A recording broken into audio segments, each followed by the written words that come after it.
morning and welcome to Tuesday.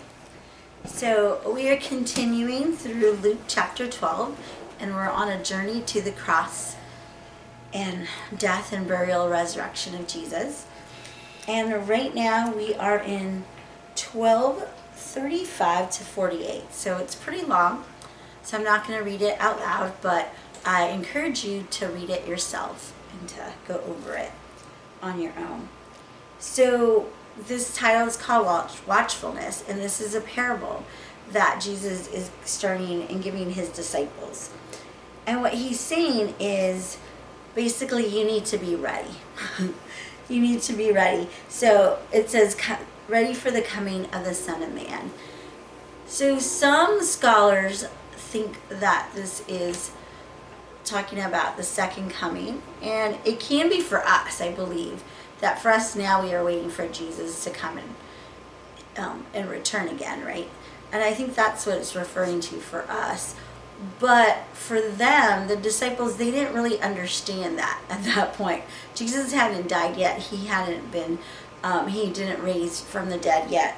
So scholars feel that at this point Jesus was just warning them to be ready for a crisis, to be ready for whatever God is leading into them next.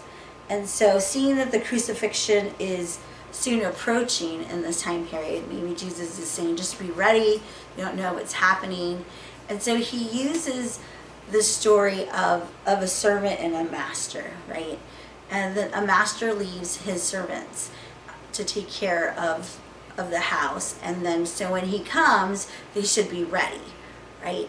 And so when he comes back, because he could come at any time, he can come in the middle of the night from his banquet, or he can come, when they're expecting him or when they're least expecting him, but the whole purpose is to be ready and to be waiting. So I believe that for us this is saying like we are waiting for Jesus to come back. And are we living our life as we're ready for him to come back? Are we living our life in just like he's never coming back, right? When we were kids, we had this rule in the summer that when my mom came home from work, that she expected certain chores to be done, right? And so you would think that we would wake up and do our chores and be ready and then play, right? But no. What we did, of course, is we played, or I read countless books in my room, and then right at like when my mom was going to be about half an hour away or an hour, we just started running around the house and doing our chores. But what if my mom came and surprised us at noon? We wouldn't have been ready, right?